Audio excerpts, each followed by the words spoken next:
Sup, guys? 0-0 yesterday's. The one baseball play I had was rained out and got pushed. And guess what? It's happening today.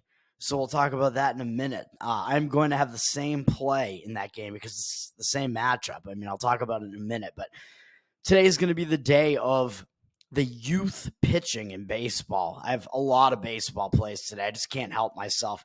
And yes, many of them are on the under. A lot of them have to do with young stud pitchers. All right, NBA. We actually, for once, have no NBA games today because the Eastern Conference is already wrapped up. The Western Conference continues with Minnesota avoiding the sweep last night. We'll talk more about that tomorrow. Kyrie Irving's team finally loses a game when they have a chance to eliminate their opponent for the first time ever. 14-1 now. Crazy. All right, NHL. Dallas and Edmonton tonight. Dallas has taken a 2-1 lead in the series. This is game 4 in Edmonton. Edmonton's up from -120 to -134. So the odds makers really jacking that line up a bit, kind of accommodating for maybe the zigzag here. Edmonton, I thought, outplayed Dallas in the previous game. They were winning the game 2-0 at one point, like more than midway through the game. They outshot Dallas in the game. I'm pretty sure they outplayed Dallas in some facets in that game and were winning for a longer portion of that game. And it was tied like late in the game after Dallas had actually scored 3 goals in a row. I've been saying I think these teams are pretty closely matched. I think Edmonton's being a little bit undervalued. So I do lean to Edmonton, especially because they have the adjustments to make here. They're kind of up against it now, down 2-1, need to get this game at home. And I think played actually the slightly better game in game 3, like I said, but still wound up losing. So I think they are probably the team that's kind of in the bounce back spot. But even though the line has gone up from -120 to -134, so we have seen some money come in and drive the line up on Edmonton. Edmonton has 71% of the tickets, so I see them being public right now, and the cash evenly split. I'm kind of surprised Edmonton would be that public because Dallas has kind of been the public team throughout the playoffs, kind of the team that everybody was saying would just win the West. And I saw coming into the series, people were saying the winner of the Edmonton series was like trash, basically, and had no chance to beat Dallas here. I think it was, what was it? It was Edmonton and Vancouver. I think people were saying the winner of that series, is just dead. Dallas will beat whoever it is. So I don't know. It's weird. It's weird to see that Edmonton actually has the public tickets here. I do kind of lean to the Edmonton side just because of the bounce back scenario, the Edmonton side, but we'll actually see. All right, moving on to baseball. Got to get through this. You have a bunch of plays. The one that I went over yesterday is basically the same thing that I said yesterday. Same exact game, same exact matchup. This is the Pittsburgh Pirates and the Detroit Tigers. Game 1 now because they're now playing a doubleheader because this game got rained out last night. This is going to be at 12:40 p.m. Eastern. So both of these games in this doubleheader are going to actually start before the evening slate of baseball games begin. They have an early afternoon game and a late afternoon game in this doubleheader to try to get it done. I think because this might be the end of the series too, so the games still need to end early enough that the teams can get out of there and go on to the next game. But I may be playing against one of these two teams tomorrow or either of these two teams tomorrow. I haven't even looked at what the schedule is, but when teams have double headers like this and then they have to go on to like another series in the very next day, tends to be a bad spot for them. So I would tend to look to go against Pittsburgh and Detroit tomorrow. All right, Pittsburgh and Detroit in game 1 here. Same matchup as yesterday. I don't want to belabor this too much. Jared Jones for Pittsburgh. Never been seen before by the Detroit hitters, which I think is usually an advantage when you have these young guns who actually have really good stuff, and hitters have not seen that stuff before and have not seen them before. The hitters tend to have to go through like an adjustment period, so the pitcher tends to have a little bit of an advantage early on the first couple times through the lineup. That's what we're getting with Jared Jones here, and there's just been nothing to dislike about Jones this season, man. As I mentioned yesterday, 3.05 ERA, 0.97 whip in his rookie season so far, 68 strikeouts and 10 walks and only 47 hits allowed in 59 innings. Everything lines up pretty nicely there. I mean, he's got like ace potential there. And then on the Detroit side, Tariq Skubal pitching for them. He is effectively their ace as well. He's got a 2.25 ERA this year, a 6-1 record. So he has had some hitting behind him, but hopefully that doesn't happen in this game because we're taking the under. And a .85 WHIP. He's been good all season, man. 72 strikeouts and 10 walks and 41 hits allowed in 60 innings pitched. He's been very, very difficult to hit, almost unhittable, and keeping the long ball down too. 4 home runs allowed, and he allowed 2 in a game against Oakland in early April, which is weird to see. And other than that, he's only allowed 2. Other than that, and allowed no more than 1 home run in any of his other starts. And he's allowed 0 in almost all of his other starts besides those 2. And he tends to go deep into these games too. He's got at least 6 innings in all but 2 starts, and he's allowed 2 or fewer earned runs in all but 2 of his starts as well. And it's just he's had some crazy numbers this year, man. The only thing that gives me a little bit of pause is that versus these Pittsburgh hitters, these numbers actually have become worse than what I saw yesterday. That doesn't make any sense. They didn't play yesterday. But it does look like Pittsburgh is 11 for 39 off him. I don't know, did Pittsburgh pick up a new hitter or something? Because I'm seeing now 11 for 39 off him lifetime. Although he does have a 9.2 strikeout walk ratio against him, 2 doubles, a homer, 282 batting average against him, 727 OPS. So those numbers, not great, really, against Pittsburgh. I don't know how that's changed since yesterday, though, because yesterday I saw like a 260 opponent batting average with Skubal against these Pittsburgh hitters. So I don't know.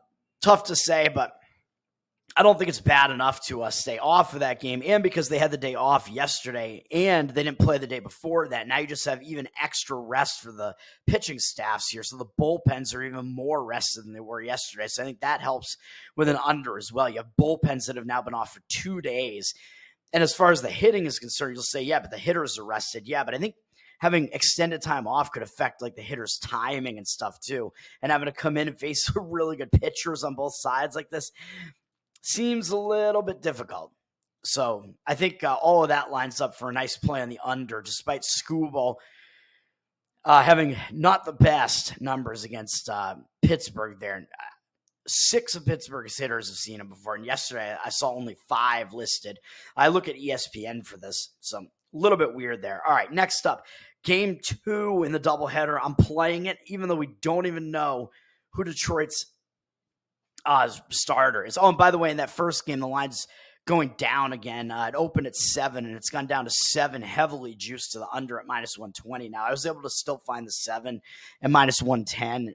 Doesn't look like the market's fully shaped up yet, and I don't see the percentages on that. All right. Game 2 of this doubleheader, I'm playing it even though Detroit's pitcher is undecided.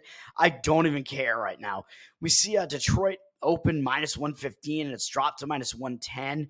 No percentages yet, of course, but I see these numbers all over the place, man. I see a consensus at Pittsburgh -142. I see at DraftKings, FanDuel have them at -142. Yet I see ESPN Bet at +125, Caesars +130 in Massachusetts. So I see this number totally all over the place. So you can get Pittsburgh at +130 here. It's just too much to pass up, man. Even though we don't even know who Detroit's pitcher is going to be, you got to assume it's going to be somebody that has to fill in last minute.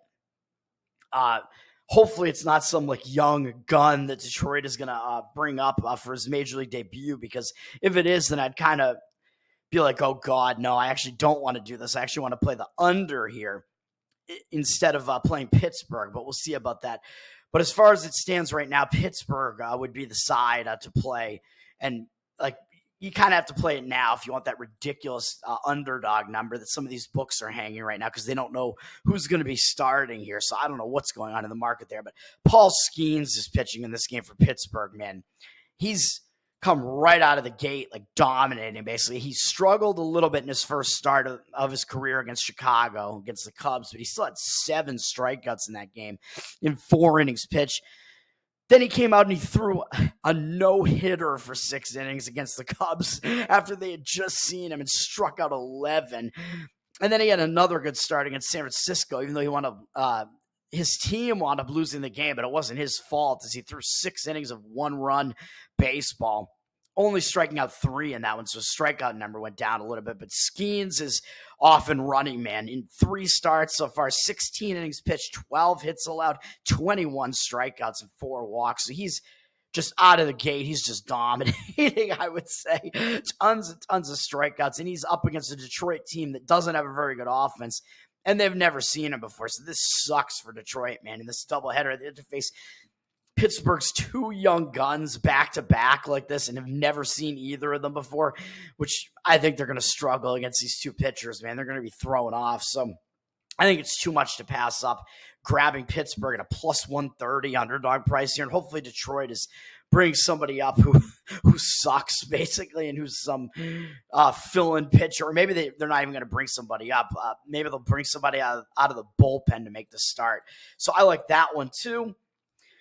Moving over to the evening slate, Oakland at Tampa Bay. I'm going to take the under in this one, as we've seen it sitting at 8 for the total on this one. I saw 8.5, I thought at one point, but it's sitting at 8.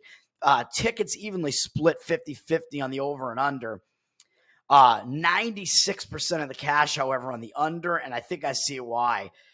This is a spot where both pitchers are basically almost completely unfamiliar to the opposing hitter, so I like that. Neither offense has good bats, really, and you're getting the books are hanging in 8 on this one. I mean, I think it's a little bit too much to pass up here, with 2 pretty weak offenses going up against decent young arms here who have almost never been seen before. The bullpens aren't totally used yesterday, though Oakland did have to use some of their better relievers yesterday. They used 3 of their relief pitchers to hold off Tampa in that game. I'm not too concerned about that, really. Rays only used 2 of their relievers yesterday, so the Rays bullpen definitely is in good shape here. And looking at the starting pitching matchup, of course, because that factors into the over-under quite a bit. I think we're getting a little bit of value here because Joey Estes for Oakland has a 7.47 ERA and 1.34 whip. So I think we're actually getting value here because those numbers look awful. But, I mean, what can you even glean from those numbers so far? He's only been in the league for 5 starts so far across last season and this season. This season, his numbers are actually pretty good, and he had one really awful start against Houston, which Houston, I mean, they have a good offense, man. He walked 4 guys. He gave up 8 hits in that one. This is not a good start for him. I mean, even if you include that start, he has 15 2/3 innings pitched so far and a 15-4 strikeout walk ratio. So that's pretty good, man. Decent strikeout rate there and pretty good strikeout walk numbers. On his career, also kind of similar strikeout walk numbers. So there's nothing to, I mean, you can't really dislike the strikeout walk numbers. It tells you that he's got command and he has like some good stuff underneath that, even though he's gotten hit a little bit and he's walked too many guys. If you throw out that one game, I mean, his other 2 games, he gave up 1 earned run and 5 innings pitched to open the season against Seattle.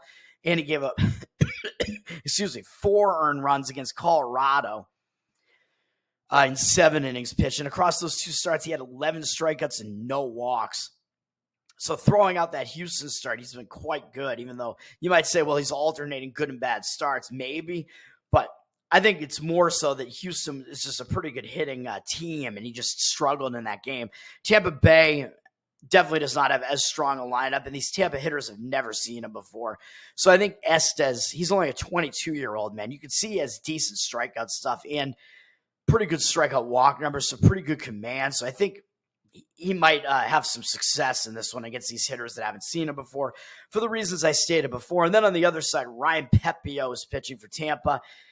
He was pitching pretty well this season through he pitched like the entire month of April. In April, he had a 38-10 strikeout walk ratio and 34 2/3 and only allowed 20 hits. So he was almost unhittable through the month of April, though he did face a few pretty weak offenses. He faced a couple of strong offenses too. Good strikeout walk numbers. It means he had good command through those innings there. Maybe too many walks a bit, I would say, but the strikeout numbers definitely were there. Good strikeout numbers. Then he pitched against the Mets, and he got injured going into that game against the Mets. Went on the DL, came back out of the DL, and kind of struggled against the Red Sox. But I think maybe we can give him a pass just because he was coming off the DL, and you don't know exactly what you're going to get out of that pitcher, although I lost on that game. I thought Pepio would be ready to go and actually do better than he did against hitters that were unfamiliar with him. But we're going to be back to it now, man. I like Pepio. Now he's got that game under his belt. He's going to be pitching again. He's used to pitching again. I like this. I think he's going to bounce back and have a better start here and go deeper than 4 innings into this one. Overall in the season, 3.98 ERA, 0.98 whip. That's all good stuff. Career numbers, 3.18 ERA, 1.05 whip, including his numbers with the LA Dodgers, although he only had 10 starts across 2 seasons with the LA Dodgers. So he's still pretty young. He's 26, hasn't had that much by way of statistics in the major leagues so far. So it's a little bit hard to say, but last season he had a 38.5 strikeout walk ratio. Though a lot of it was out of the bullpen, but still, I think we know he's a young guy that has good stuff, man. And Tampa wound up getting him, I think, in that Glasnow trade, and they probably got more than just him for Glasnow, because Glasnow's basically an ace in the LA Dodgers staff now. But Pepio, I don't think he's that bad. And only Blade on Oakland has ever faced him before. And he's 0 for 2 with a strikeout and a walk. So there's not much to glean from that. Effectively, Pepio hasn't been seen before by these opposing hitters. You have 2 young guns who notched some pretty good strikeout numbers who haven't been seen before by these opposing hitters. So I like that. I'm taking Oakland, Tampa Bay under 8. Then we have Washington at Atlanta. What do we got going on in this one? This one, I am actually going to go under in this one as well, even though, am I? I don't know. I haven't played this one yet. I could see going under, or I could see going with Atlanta in this one. I think under is probably the better way to play it, but I like the Atlanta side too. In this one, Atlanta being up from -150 to -153 with 67% of the cash on them, but 59% of the tickets over on the other side on Washington, which is kind of strange to see Atlanta kind of being an anti-public, like pros versus Joes type of play. But I'm actually going to go on the under in this one because I think the pitching matchup is actually good in both directions, even though we do see it going up from 8.5 to 8.5 with juice. You can get under 8.5 at even money right now. Maybe it even creeps up to 9. Who knows? 62% of the cash on the over, 62% of the tickets, and 63% of the cash on the over. So a little bit more of the cash than the tickets on the over a little bit public, but I'm not totally buying it, man. And both of these teams, they didn't really use much of their relief staff yesterday. The Braves only used 1 reliever, although it was their closer, Iglesias, to finish off Washington in that 1 inning there. At the end, Washington, both teams had good outings from their starters yesterday. Washington only used 2 relief pitchers, so both bullpens in pretty decent shape coming into this game. So I like that as far as the under. Mackenzie Gore, I mean, I don't like his whip. He has a 3.04 ERA. He's still a young guy, 25 years old, a 1.29 whip. That worries me a little bit, but looking at his other stats, I'm worried a little bit less because he has a 62-17 strikeout walk ratio this season. That's a high strikeout rate in 53 1/3 innings. He's allowed 52 hits. That's not that bad. He hasn't been that hittable, allowing fewer than 1 hit per inning. The walk number a little bit high at 17, but given how many strikeouts he has, I mean, his strikeout walk numbers, they've been good, man. And looking at his recent performances in the month of May, 24-8 strikeout walk ratio and 22 1/3 innings pitched, 19 hits allowed. So very similar stats. He's been pretty consistent this season, man. He hasn't allowed more than 3 earned runs in any start. And since allowing 3 to Houston, a pretty good Houston lineup on April 19th, and then the other one where he allowed 3 earned runs was his first start of the season against Pittsburgh. So you can kind of throw that out maybe. But since April 19th, when he allowed 3 earned runs against Houston, he has not allowed more than 2 earned runs in any of his other starts since then. It's all been 1 and 2 earned runs. He only lasted 3 innings in a Toronto game where he didn't do that well, which is a little bit weird. But other than that, he's lasted at least 6 innings in the other games this month, including one against a Philly lineup that can hit pretty well. Again, he is kind of walking too many guys, but his strikeout numbers are pretty good. So he does have stuff where he can fool hitters, man. And he's faced a good mix of like good offenses and bad offenses. Up against the Braves hitters, though, this is why I like the under instead of actually taking the Braves here, because I think both pitchers have a nice matchup here. The Braves, we have a decent sample size to work with. They have seen him before. The Braves are only 7 for 44 off of him lifetime. This does not include Acuna. I don't see him listed in here. So maybe ESPN actually looks at like the guys who are actually on the roster right now and actually takes out the guys who are on the DL right now, which is actually really helpful. So the Braves' current hitters here are only 7 for 44 off of Gore lifetime with 1 double, 2 home runs, 6 RBIs, a 12-6 strikeout walk ratio. So that is definitely too many walks, but that still amounts to a very low 159 batting average and 578 OPS, pretty low OPS too. So Gore has actually done pretty well against these Braves hitters, even though the Braves have good hitters. So Gore actually, maybe not a bad way to go there. And then over on the other side, Spencer Swellenbach is pitching for Atlanta. And this is why I think Atlanta also might be a decent play here, because people are going to be like, who the hell is Spencer Swellenbach? And not want to play Atlanta because they have some guy who nobody's ever heard of coming in and pitching for Atlanta. Or Schwellenbach, excuse me. So maybe he will be Swell, but it's Schwellenbach. Sounds like a beer or something. Yeah, I'll take a pint of Schwellenbach, please, which maybe I will. Schwellenbach, man, I mean, look at the scouting reports on this guy. He's being fast-tracked, man. He's a young pitcher in this Braves organization. Because Strider is injured, the Braves are trying to get something done here. They're just bringing Schwellenbach right up into the major leagues around it. I think he's a guy who's in his like early 20s right now. ESPN doesn't even have his age listed. He's making his major league debut. But again, I think that's good because he's facing a lineup that has never seen it before. So I think he's going to have the edge over these hitters, man. And looking at his scouting, man, Schwellenbach, he has a fastball that he throws in the mid-90s. So that's no joke. He has a fastball that he can throw by major league hitters, but he's also, like I was saying, he's being fast-tracked. He didn't even pitch in AAA.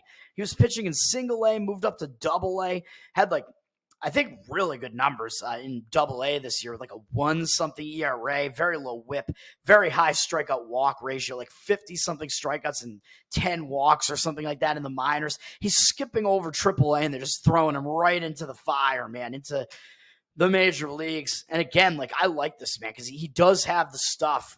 It would appear to be able to go toe-to-toe with major league hitters. Mid-90s fastball, like I said, which I guess can top out at like 98 when he really puts some stuff on it. He's got 2 good breaking balls, apparently. So that's another thing you look for. If you think this guy, you want to see, like, is he going to be able to, like, sustain himself in the majors as a pitcher? You need to have multiple different breaking balls, and he has a good slider and a good curveball, man, according to the scouting reports. So, like, hard breaking stuff on both of those pitches. So that's a good sign as well. And I guess he has an okay changeup as well to throw in the mix there. I don't know if he has a secondary fastball as well, but he's like at least a 4-pitch pitcher, which is what you want, which is good. And again, like I said, these hitters have never seen him before, and there's probably not much video on him or scouting really, because he's coming up skipping AAA too. So very much an unknown, but with like some pretty good stuff behind him, pretty good potential. These young guns here. So I'm going to go with the under in that one. I think maybe we're even getting a little bit of value here, not just because Schwellenbach is unknown, so maybe the books have had to post a little bit of a higher line there, but also because Atlanta, I mean, they're a good hitting team, but maybe a little bit less good without Acuna. But we will see, man. We'll see what happens here. So that's going to be an under 8.5. And then finally, one more side and featuring another young gun here. I'm going to go with the Chicago Cubs against the Milwaukee Brewers. Yesterday, man, this is a crazy game yesterday. It went into extra innings, and both of these teams really used a lot of their bullpen. Yeah, the Cubs used 5 relievers yesterday, which does worry me a little bit, but Miller only went for 7 innings and Leiter Jr. only for 7 innings. 7 innings. Holy shit, he's not going to be available. 7 pitches, and Leiter Jr. only threw 5 pitches. So a couple of their relievers pitched so little yesterday that it's possible they're not even unavailable. Although the Brewers actually, that was the case with a couple of their relievers too. Pitched 3, 3, and 4 pitches apiece out of them. But the Brewers used 7 relief pitchers. So it's just a crazy amount of relief pitchers being used. So if anything, I think the Brewers bullpen is probably the one that's a little bit more taxed than the Cubs bullpen is. And looking at the market here, the Cubs, they look like the play in the market, man. The Cubs have gone up from minus 120, despite being on the road. They're the road favorite. Up from minus 120 to minus 128, 56% of the tickets on them, but 61% of the cash. So we see more cash than the tickets on the Cubs. The line moving up on the Cubs. Cubs maybe being undervalued, even though I don't think that Imanaga, their ace rookie pitcher, I don't think he's much of a secret anymore how good this guy really is, or how good he's been, at least facing lineups that have never seen him before. But I think there might be some effect here where the average bettors are coming in and looking at this and thinking, oh, Cubs, Brewers. I mean, both of these teams are good. This is a divisional matchup. The Brewers have the better record out of the two, and they're at home, and you're giving me an underdog price. There might be some value on the Brewers here. I think there might be some of that effect coming into the market here. If some of these bettors still are unfamiliar with Shota Imanaga, that might be the case there, man. But I think that this line is actually justified. Not only did Milwaukee use more of their bullpen yesterday, but I think this is actually a pitching mismatch. And I actually think, if anything, Milwaukee's starter is actually worse than he appears on the surface. Imanaga has been I forgot to mention him when I was talking about Rookie of the Year, man. How could I forget about him? I mean, he could be on his way to Rookie of the Year, not Jones or Skeens, man. Imanaga, even though he's 30 years old, he is actually a rookie. He came over from Japan. These hitters in the majors have really struggled with him so far. They have not been able to figure him out. He's 5-0, but he has a .84 ERA and .91 WHIP. Absolutely insane numbers to be sustaining that through basically 2 months of baseball so far. 58 strikeouts and 9 walks in 53 2/3 innings, 40 hits allowed. Absolutely insane. And 3 home runs allowed. He's kind of just dispersed those home runs throughout, really. He's had 2 starts where he's allowed 2 earned runs against the Padres and the Marlins. Oddly, the Marlins, not one of the better offenses. He's allowed 1 earned run in a start against Boston and another, that was it. And then, let me see. In 6 of his starts, he's allowed no earned runs. That is absolutely insane, man. So 6 out of 9 of his starts, he's allowed no earned runs. He's just been, debatably, he's been the best pitcher in baseball this season, which is just crazy to think about, crazy to say. And we have a situation where, guess what? The Milwaukee Brewers, even though their offense is good, they have good hitters, they've never seen them before. So I think, again, that means I think Imanaga has an edge early on, man, facing these guys. So I much prefer Imanaga here in this one. I think this is a starting pitching mismatch. And I think if we're talking about the bullpens here in Milwaukee, having used more of their bullpen than the Cubs did yesterday, and both of these teams kind of used too many of their relievers yesterday, which one of these pitchers is going to be out earlier in the game? I would have to think it's going to be Bryce Wilson, man, on Milwaukee. I still don't trust Wilson. You look at his pitching performances this season. He was pitching in the bullpen up until, I think, late April. And then since he's been in the starting rotation, he's gone 4 1/3, 6, 6, 4, 4 2/3, and 5 1/3. So he's not really going that deep into these games, man, even though he's keeping the opponent run totals down. So his pitching coaches are only leaving him in there to get them through like half the game, basically, and then being like, all right, that's good, take him out. They're not letting him throw that many pitches, really. He's topped out at 91 pitches in that 6-inning start against Tampa Bay. They've taken him out around the 80-pitch mark, it looks like, in like a few of his games. So that's kind of where they've been holding him to. Even though, he does have a 2.86 ERA and 1.16 WHIP. I think that's a little bit misleading because a lot of that factors in the fact that he was a relief pitcher for the first half of the season. Even though, I have lost going against him a couple of times. It is true that he's not allowed more than 2 earned runs in any of his starts, but he's allowed 2 earned runs in almost all of them, exactly 2, and hasn't gone that deep into those games. So I don't think that that's a great sign. Last year, he did have good numbers with the Brewers too, but they were all in a relief role. And then going back to his starting role, his only full season where he started as a starting pitcher was in 2022 with Pittsburgh, same division. So pitching against a lot of the same teams in some of the same venues. He had 20 starts that season, had a 5.52 ERA and 1.42 whip. So I think something's got to give, man. I don't think Wilson is as good as his numbers appear, and his strikeout walk numbers continue to not be good. 38 strikeouts and 17 walks in 44 innings. That is too many walks. That's not a great strikeout number. He doesn't come in and blow guys away. That tells you that his control is really not that good, but he's somehow gotten away with only allowing 34 hits.